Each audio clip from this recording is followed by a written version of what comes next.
오늘 설교의 목적은 내 마음이 교만한지 점검해 볼 필요가 있을 것 같고요.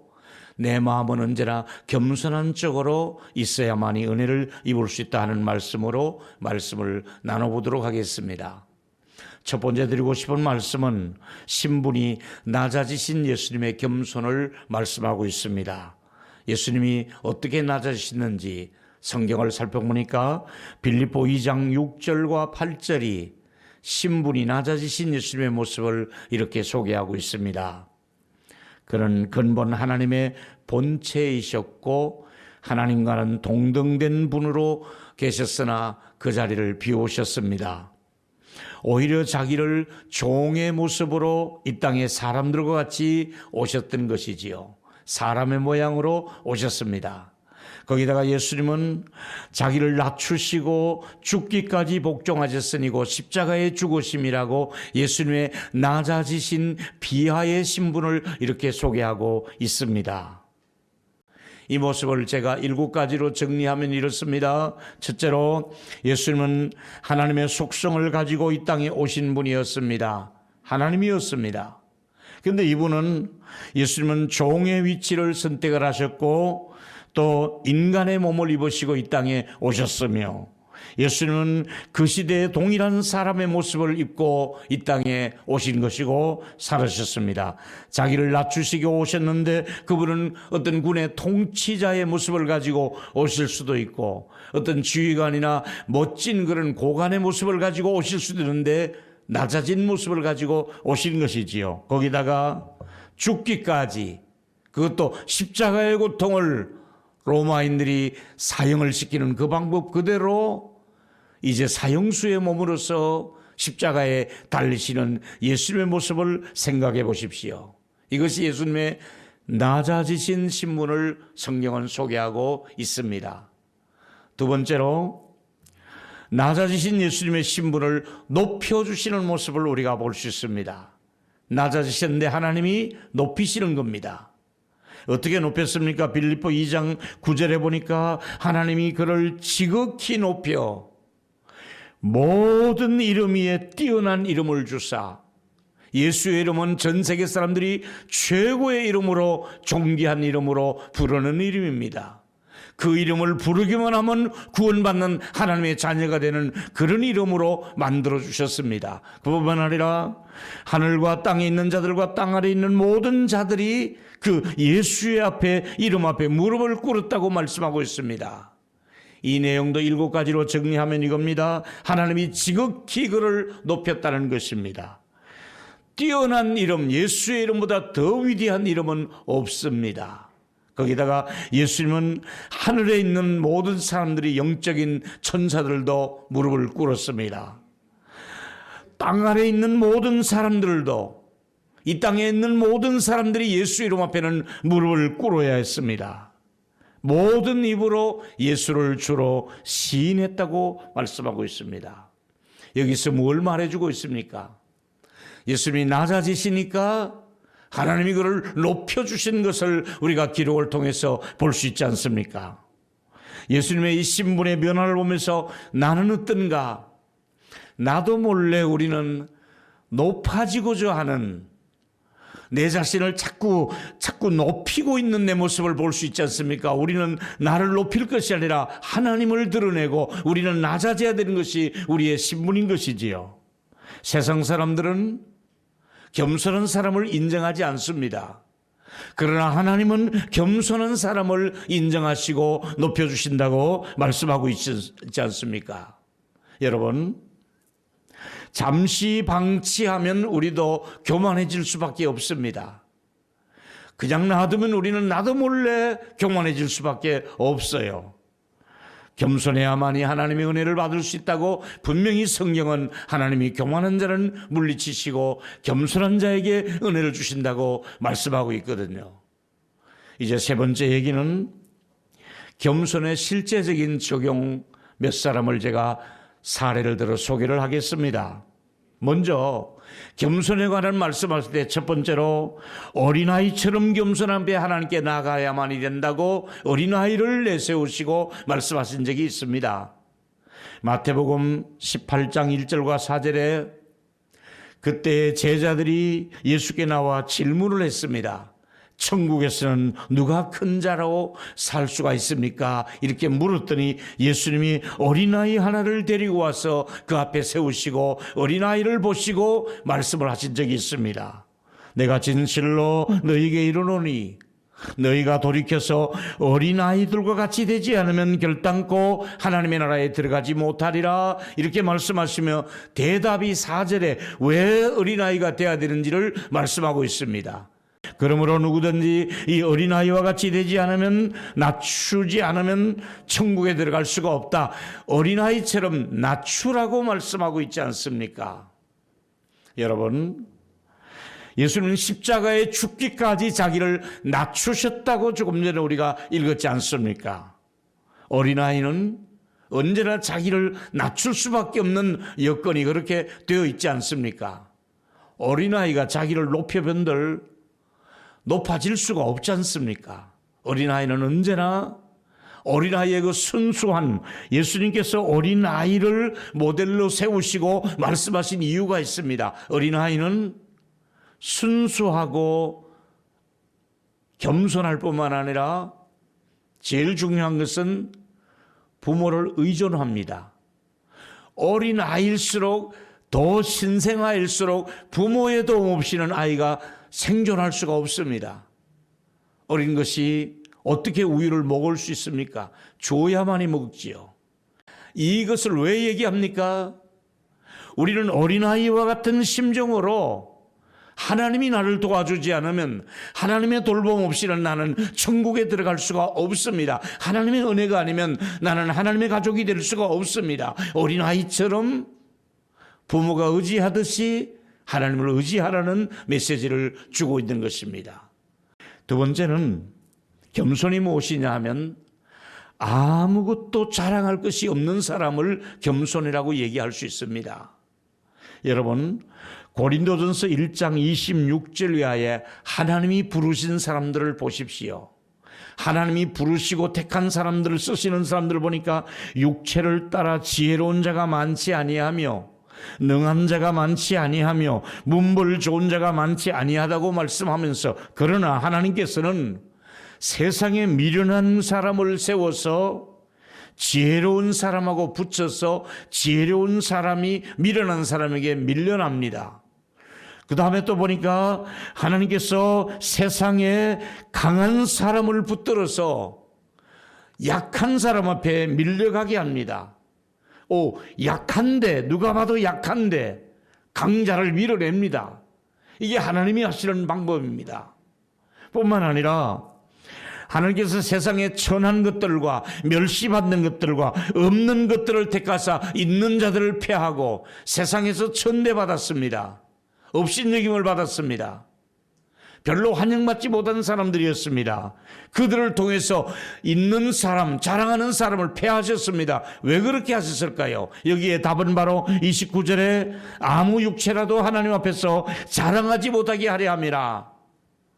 내가 잘해서, 우리가 실력이 있어서, 우리가 모범생이라서 하나님의 자녀가 된 것 아닙니다.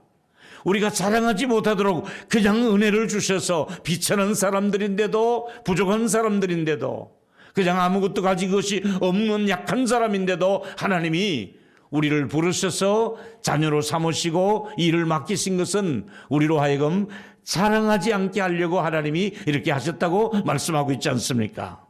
여러분, 본문에서 교만의 주범이 무엇입니까? 자기를 내세우는 거예요. 자기를 자랑하는 거예요. 남은 업신여기고 자기를 자꾸 높이는 사람이, 이게 교만의 코스로 가는 첫 번째 단계인 것을 우리가 너무나 잘 알고 있습니다. 스스로 지혜로운 체 하면 안 됩니다. 스스로 잘난 것을 자꾸 과시하면 안 됩니다. 너무 좋은 대학 나왔다고 해서 그걸 앞으로 내세울 필요도 없습니다. 그리고 자기의 실력이 있다고, 자기의 무슨 특별한 뭐가 있다고 자꾸 자기를 내세우면 하나님이 그게 교만으로 가는 길이기 때문에 자기를 내세우지 말라고 말씀하고 있습니다. 최고의 학벌을 가지고 있어도 그거 자랑할 필요가 없습니다. 실력 있고 경제력이 있고 건강하다 할지라도 그거 자랑할 필요가 없습니다. 왜냐하면 그거 자랑하다 보면 자기도 몰래 교만의 코스로 가고 있기 때문에 그런 것이지요. 자신도 모르게 교만해지는 것은 한순간에 그것이 무너지는 일이 있기 때문에 그렇습니다.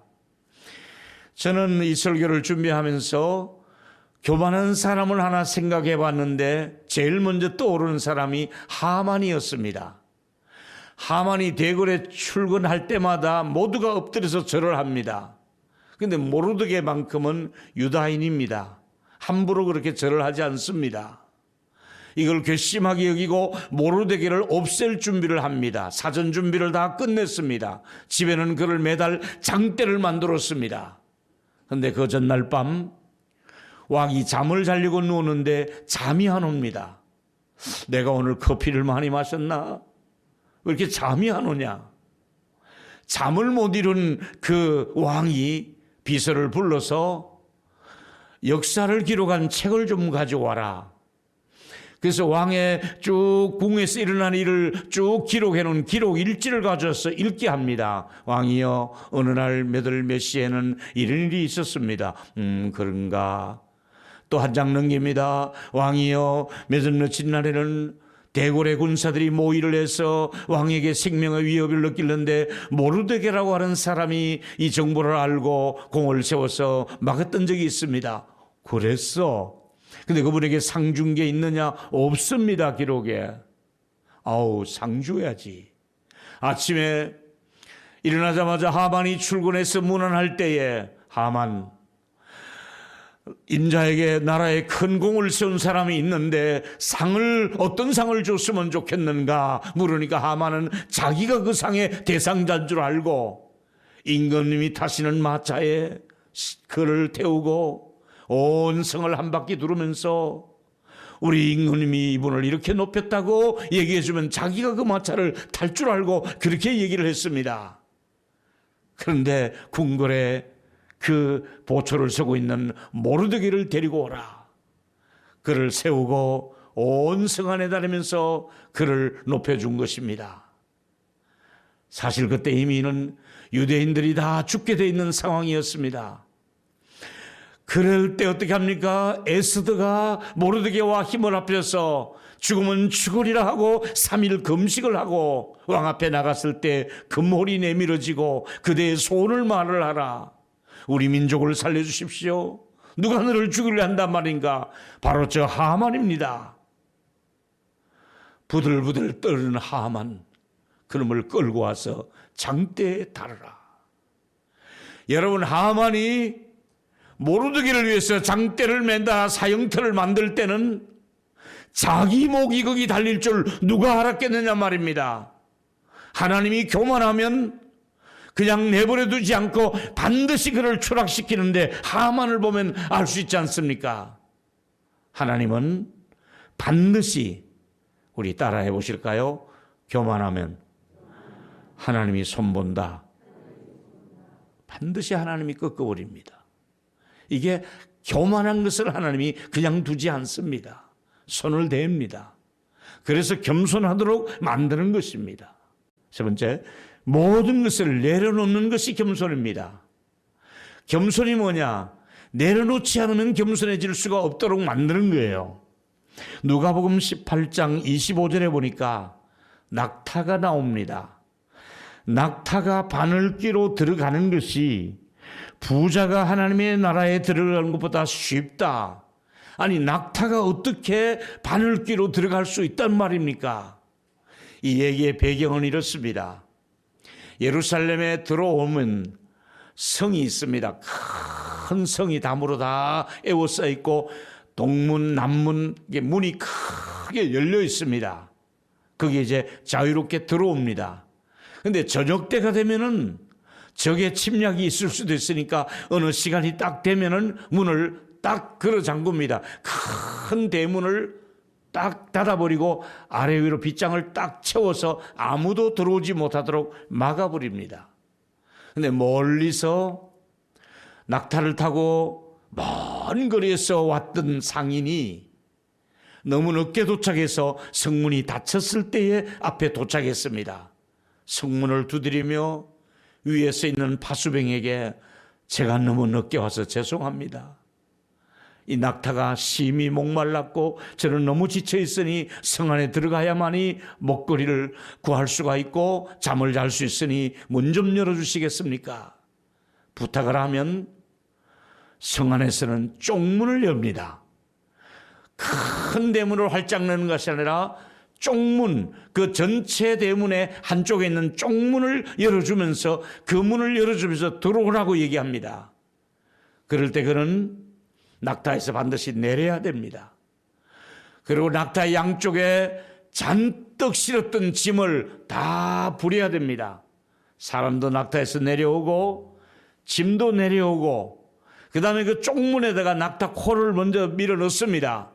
그리고 저 앞에서 한 군사가 낙타를 그 손잡이를 끌고 이렇게 안으로 끌어들이면 낙타의 몸이 딱 무릎을 꿇고 겨우겨우 낙타의 목이 들어가고 어깨가 들어가고 그리고 쏙 들어가도록 그게 바로 바늘물이라고 하는 겁니다. 작은 물이라는 뜻으로 바늘귀가 새처럼 생겼다 해서 그걸 바늘물이라고 부르는 겁니다. 바로 거기를 들어가려면 원칙이 주인이 낙타에서 내려야 됩니다. 짐을 부려야 됩니다.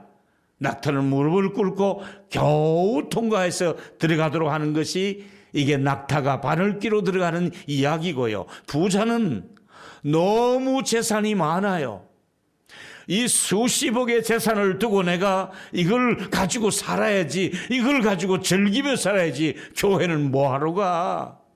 쓸데없이 교회 가서 시간 뺏길 필요가 뭐 있어. 난 하나님의 도움 없이도 이 정도의 재산이 있으면 난 살 수가 있어. 큰 소리를 치는 겁니다. 내려놓지를 못하는 겁니다. 비우지를 못하는 겁니다. 그러니까 부자가 천국 가는 것이 더 어렵다고 말씀하는 것이고, 가난한 사람은 내려놓을 것도 없습니다. 천부여지 없어서 나는 아무것도 가진 것이 없습니다. 그냥 하나님 앞에 들어갈 수가 있다는 것을 말씀해 주고 있는 것이지요. 부가 나쁘다는 것이 아니라 그걸 내려놓지 못하기 때문에 그게 문제가 되는 것이지요. 예수님이 젊은 가난이 찾아와서 내가 어떻게 해야 영생을 얻겠습니까? 하고 물어봤을 때 예수님이 뭐라고 말씀하고 있습니까? 너의 재산을 가난한 사람들에게 나누어 주고 나를 따르라 했을 때, 이거 내가 어떻게 모은 재산인데, 우리 부모님 때부터 대대로 우리 가문에 이 엄청난 그에게 재산을 내가 왜 가난한 사람에게 주어야 됩니까? 난 그렇게 가지를 못하겠습니다 하고 그대로 돌아서서 그 재산 끌어안고 살다가 그걸로 끝난 얘기입니다. 그가 영생에 아무 관계가 없는 사람이고 주님의 제자가 되지도 못했습니다. 뭘 말해주고 있습니까? 자기 가진 것을 내려놓지 않으면, 자기 것을 포기하지 않으면 하나님의 가족이 될 수 없다는 것을 말씀하고 있지 않습니까? 우리는 어떻습니까, 여러분? 아무것도 우리가 가진 것이 없다고 생각할 때 그때 천국은 나의 것이 될 수가 있고, 내가 이거 포기할 수가 없습니다 할 때 그것 때문에 오히려 천국의 장애물이 될 수 있다는 것을 우리에게 말씀해 주고 있지 않습니까? 사도 바울은 인간적으로 보면 자랑할 일이 많습니다. 그런데도 그는 자랑하지 못하도록 하나님이 큰 은혜를 주시고 하나님이 자랑을 하지 못하도록 그 몸에 가시를 주었다고 말씀하고 있습니다. 보실까요? 고린도후서 1장 2절 12장 7절에 보니까 여러 계시를 받은 것이 지극히 크므로 너무 큰 하나님의 세계를 바울이 본 것입니다. 근데 하나님이 그걸 본 바울에게 자만하지 않도록 하기 위해서, 그 능력을 자만하지 않도록 하기 위해서 뭘 채웠습니까? 사단의 사자, 가시를 주어서 바울이 손수건만 흔들어도 다른 사람 병자가 낫고 바울이 안수하면 즉각 병이 나았는데 정작 자기 몸을 고치지 못하는, 아무리 기도해도 3번을 이 병이 떠나기를 기도했어도 자기 몸에 찌르는 가시가 있었습니다. 이 가시를 이렇게 해석한 것이지요. 찌르는 가시가 있을 때 해석을 이렇게 한 겁니다. 고린도 후서 12장 9절과 10절에 보니까 나의 이르기를 내 은혜가 내게 족하도다. 너는 내 능력이 약한 데서 온전하여 집이라. 약하기 때문에 너에게 온전한 능력이 나온다. 그러므로 도리어 크게 기뻐하는 것은 나의 여러 약한 것들에 대해서 자랑하리니, 바울은 약한 것을 자랑할 만하잖아요. 왜? 내가 약하기 때문에 이런 능력이 나온다는 겁니다. 약할 때 강함 되심이라고 말씀하고 있지 않습니까? 약할 때 곧 강함이라. 여러분이 약했는데 하나님의 힘은 강합니다. 여러분이 가진 것이 없을 때 하나님은 얼마든지 채울 수가 있습니다. 여러분이 내려놓을 때 하나님이 얼마든지 높일 수가 있단 말입니다. 그래서 우리가 해야 될 일이 무엇입니까? 바울은 자기의 약점을 자랑하듯이 우리도 나의 약한 것을 오히려 자랑할 때 하나님이 그 약한 부분에 강하게 하시며, 하나님께서 여러분들에게 정말 몸에 가시를 준 것은 이유가 있습니다. 여러분 교만하지 않도록 하려고. 내 몸에 아이들이 가시 노릇할 수도 있고, 몸이 아파서 어려울 수도 있고, 경제력이 떨어져서 어려울 수도 있고, 이것은 모두가 여러분에게 준 겸손을 향한 하나님께서 가시라고 볼 수가 있는 것이지요. 나는 나의 약함을 인정할 수가 있는가? 우리 모두는 주님이 주시는 이 겸손과 교만 사이에서 겸손 쪽으로 살아가야 되는데, 나도 몰래 교만한 쪽으로 자꾸 기울어지기 때문에 하나님께서는 겸손하라고 마태복음 23장 12절에 재차 말씀하고 있습니다. 같이 한번 읽었으면 좋겠습니다. 시작. 누구든지 자기를 높이는 자는 낮아지고 누구든지 자기를 낮추는 자는 높아지리라. 할렐루야. 낮출수록 하나님이 높여주신다고 말씀하고 있습니다. 그래서 잔치집에 가더라도 말석에 앉아라, 그를 높여주실 것이다. 우리 모두가 낮아지는 훈련이 필요합니다. 예수님이 이렇게 낮아지셨습니다. 우리 모두 나도 몰래 나의 공로를, 나의 어떤 재력을, 나의 어떤 학벌을, 나의 어떤 자랑할 만한 것을 가지고 자꾸 과시하려고 하지 말고, 낮아질수록 오히려 약한 것을 가지고 자랑할 때 하나님은 그 약한 것에다가 강함의 힘을 주시고 능력을 주실 줄 믿습니다. 우리 모든 분들의 마음속에 겸손히 그렇게 나아갈 때 은혜를 계속해서 누릴 수가 있는 것이지요. 결론입니다. 누구든지 교만할 수도 있고 겸손할 수도 있습니다. 사람들은 높이려다가 사단은 추방당하고 말았습니다. 여러 사람들이 높아지다가 떨어지는 경우를 많이 봤습니다. 수많은 정치인들이 잘 나가다가 교만하다가 결국은 추락해서 망신을 당하고 있는 모습을 보고 있지 않습니까? 반대로 예수님은 낮아지셨는데, 죽기까지 낮으셨는데 최고의 영광을 누릴 수 있도록 모든 사람이 예수 앞에 무릎을 꿇으며 주라고 얘기하지 않습니까? 세 가지입니다. 첫 번째로 읽습니다. 저도 어린아이처럼 자신을 낮추고 하나님만 의지하며 살게 하여 주옵소서. 아멘. 두 번째로, 저에게도 아무것도 자랑할 것이 없는 것을 인정하는 겸손함을 주시옵소서. 자랑할 필요가 없는 것은 하나님이 주신 은혜인데 왜 그걸 자랑해야 됩니까? 겸손해야 되죠. 마지막 세 번째, 저에게도 나만 장군처럼 끝까지 겸손해져서 은혜를 구할 수 있는 저와 여러분이 되기를 바랍니다. 마지막입니다. 겸손, 그리고 또 겸손, 끝까지 겸손하면서 하나님의 은혜를 누릴 수 있는 저와 여러분이 되기를 축원합니다.